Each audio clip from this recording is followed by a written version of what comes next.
الرحيم الحمد لله رب العالمين والصلاة والسلام على سيدنا وحبيبنا وشفيعنا ومولانا محمد وعلى آله وأصحابه أجمعين أما بعد معزز حضرات اہل علم، تاثرات و اکابرین کے سننے ہوتے ہیں اور وہ اصاغرین کے لیے نفع کا ذریعہ بنتے ہیں، لیکن جب اکابرین موجود نہ ہوں تو اصاغرین سے ان کی چھوٹی موٹی باتیں سننا ہمارے اکابرین کا رویہ رہا ہے، اور اسی سے اصاغرین کو بھی طرح طرح کی فائدوں کی توقع رکھنی چاہیے۔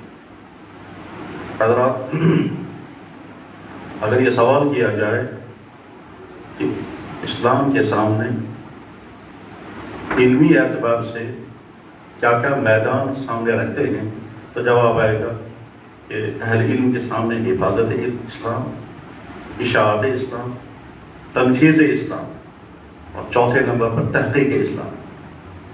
حفاظت اسلام اور اشاعت اسلام، اس کے لیے ادارے ہیں، جماعتیں ہیں، تبلیغ ہے، وعظ ہے، مشائخ ہیں۔ نفاذ اسلام کا کام جن کے کندھوں پر ہے وہ یہ خود سمجھیں گے۔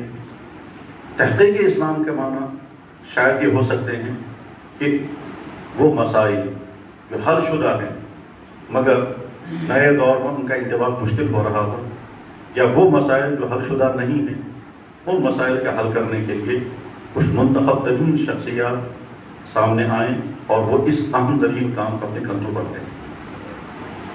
کوئی شبہ نہیں ہے کہ ہمارے اس خطے کے اندر تحقیق اسلام کا یہ عظیم الشان کام فقہ اکیڈمی ہی انجام دے رہی ہے۔ فقہ اکیڈمی کا طریقہ کار کیا ہے وہ ہم سب کے سامنے ہے۔ اس دفعہ تاثر یہ ہے استعمال کیا، مثلا عرض مسئلہ پیش کرنے کے لیے ہمارے ان بھائیوں کو شامل کیا جن کو عام طور پر شامل نہیں کیا جاتا تھا، بہت بہتر ہوا۔ کہا جاتا ہے کہ اکابرین کو ہمیشہ پر نظر رکھنی چاہیے کہ سیکنڈ لائن تیار ہو جائے۔ چنانچہ ہمارے بہت سارے دوستوں کو عرض مسئلہ پیش کرنے کا موقع ملا، نہ صرف اتنا ہی بلکہ پروگرام چلانے کا موقع ملا۔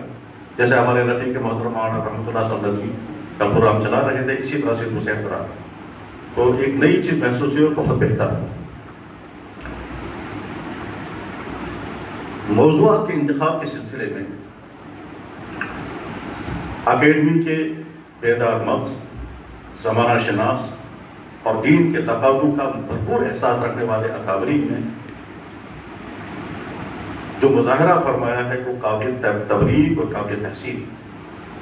یقیناً اس وقت کورونا اور سوشل میڈیا جیسے مسائل امت کے سامنے حل طلب مسئلہ ہے۔ اس طرح کے موضوعات کا انتخاب اور پھر اتنی جامعیت اور ہماگیریت کے ساتھ یقیناً انہیں قابل کا حصہ ہے۔ اللہ جل شانہ ان صلاحیتوں کو مزید جلا عطا فرمائے اور یہ صلاحیتیں ہم سب کے لیے سرمایہ بنے مزید کام کرنے کے لیے۔ اور جہاں تک معہد عالی کے متعلق تاثرات، تو جیسا کہ اس سے پہلے میرے بزرگ نے فرمایا کہ جو خطبہ استقبالیہ پڑھا گیا اور صرف 20 سالہ کارکردگی میں اللہ جل شانہ نے اتنا عظیم کام کیا ہے، یقیناً یہ موفق من اللہ ہونے کی علامت ہے۔ اخلاص، استقامت، صبر و تحمل اور چھوٹوں اور بڑوں کی مشترکہ محنت سے جو کام ہوتا ہے تو نتائج اتنے حسین سامنے آتے ہیں۔